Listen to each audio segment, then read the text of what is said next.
Every night, my husband's parent called to give him a curfew, saying, a good son should be home by 9.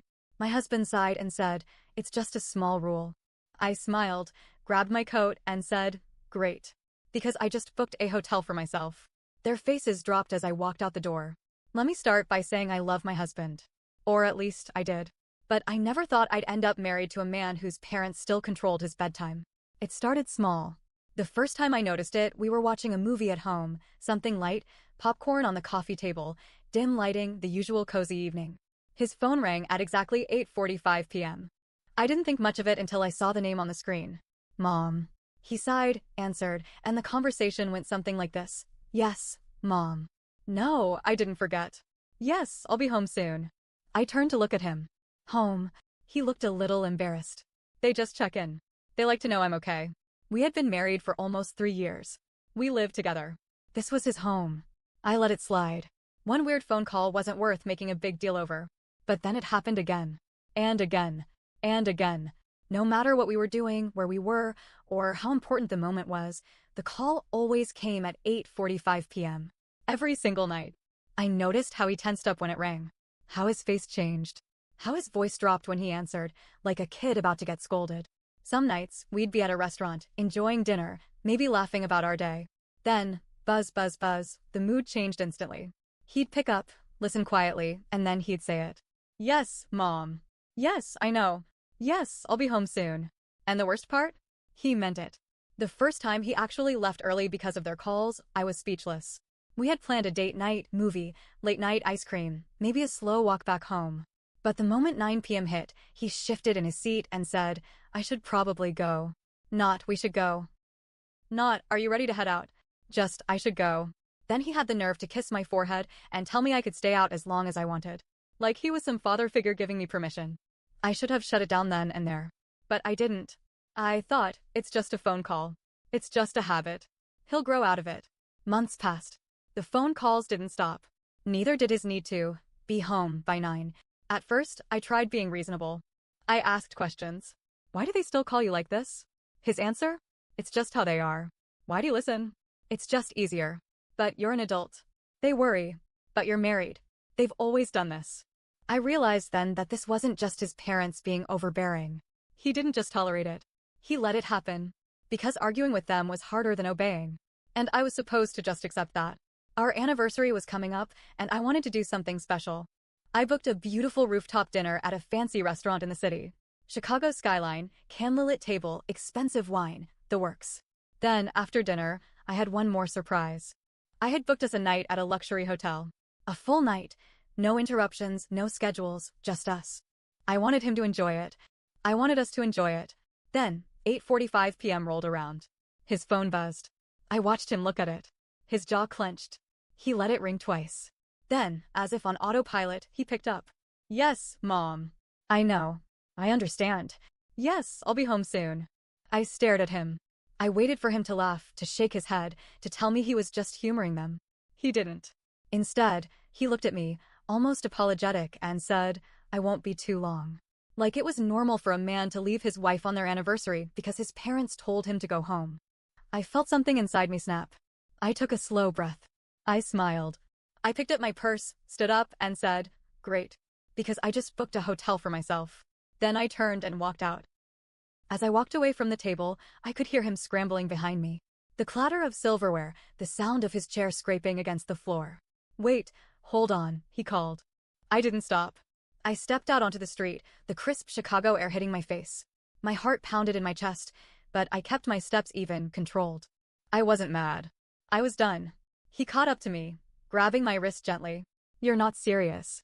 I turned, meeting his eyes. I just spent the last 3 years watching you put them first. It's our anniversary, and you just agreed to leave me sitting at a table alone so you could go home to your parents. I've never been more serious. His mouth opened, then closed. He exhaled sharply through his nose, frustrated. Look, I wasn't actually going to go. You just what? I cut in. You just needed to let your mommy and daddy think you were? You just needed to make them happy before making me happy? A muscle twitched in his jaw. You're overreacting. I smiled. Maybe. Then I pulled out my phone, lifted it up, and called his mother. His eyes widened. What the hell are you doing? The line rang once before she picked up. Sweetheart, is everything okay? Where's my son? Oh, he's here, I said, my voice sweet, calm. I just wanted to let you know he won't be coming home by 9 tonight. The silence on the other end was thick. Then, her voice tight. Excuse me? I booked a hotel, I said, watching the color drain from his face. Since I'm his wife, I figured he should stay with me instead of rushing home like a grounded teenager. Put my son on the phone, she snapped. I held it out. She wants to talk to you. He stared at me.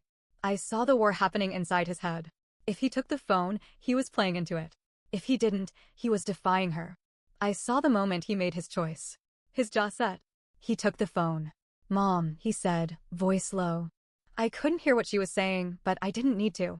I saw the way his shoulders tensed. The way his fingers gripped the phone a little tighter. Then, his voice quieter. Yes, I understand. And that was it. This time, I didn't wait for him to catch up. I hailed a cab, slid into the back seat, and let the driver pull away before he could follow me. I didn't cry. I didn't scream.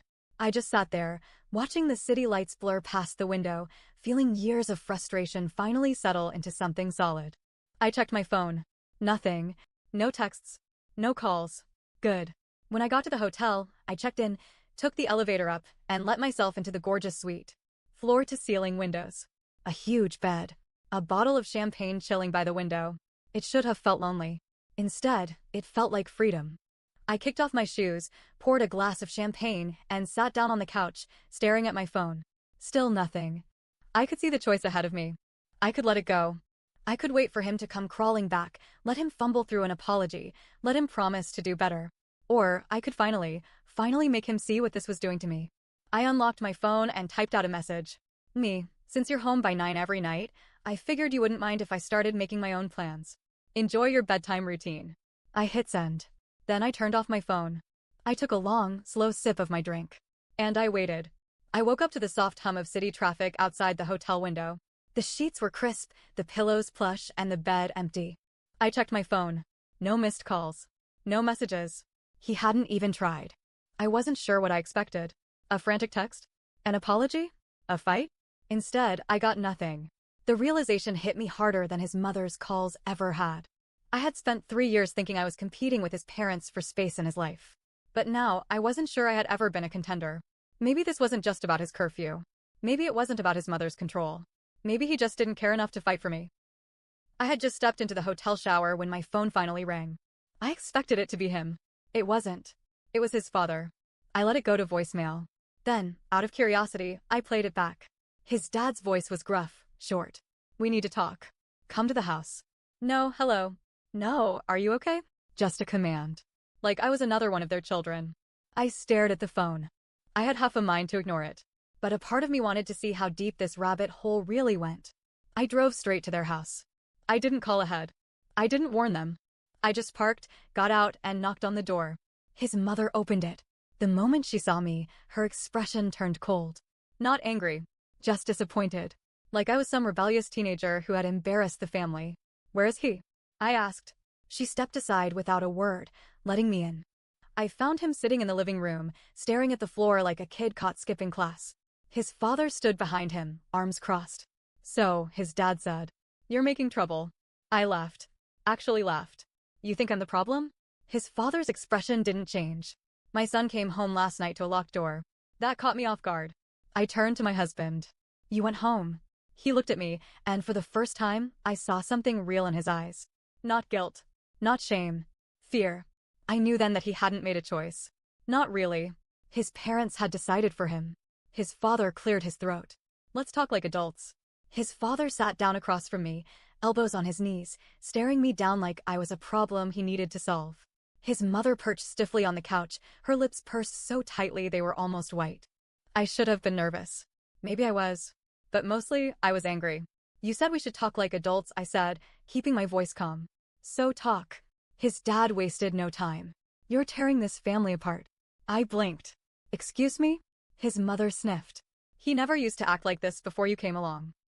He respected his responsibilities. He understood what it meant to be a good son. I turned to my husband, who was still staring at the floor. Do you have anything to say for yourself? I asked. He opened his mouth, then closed it. And that was my answer. His dad leaned forward. Let me make this clear. In this family, we take care of each other. We don't just disappear in the middle of the night like you did. We don't treat each other like strangers. We show respect. I exhaled slowly, trying to contain the sharp words sitting on my tongue. You mean control, I said. You don't take care of each other. You control him. His mother gasped. How dare you tell me I'm wrong, I cut in. Tell me why a grown man, a married man, has to be home by 9 like a child. Tell me why you think you have a say in where he sleeps. Tell me why you think his marriage is secondary to his parents. The silence was suffocating. His dad's jaw tightened. It's about respect. We raised him. We gave him everything. And this is how he repays us? By ignoring us?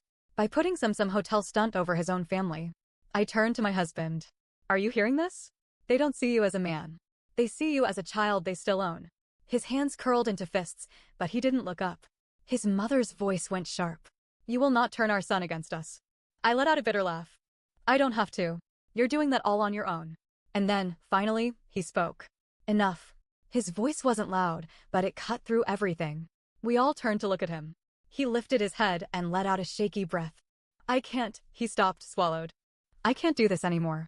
His mother shot to her feet. Do what? Be part of this family? Be a good son. He shook his head. Be stuck between you and my wife. His father's voice went low, dangerous. Think very carefully about what you're saying, son. And for the first time ever, I saw him straighten his back. I saw him choose.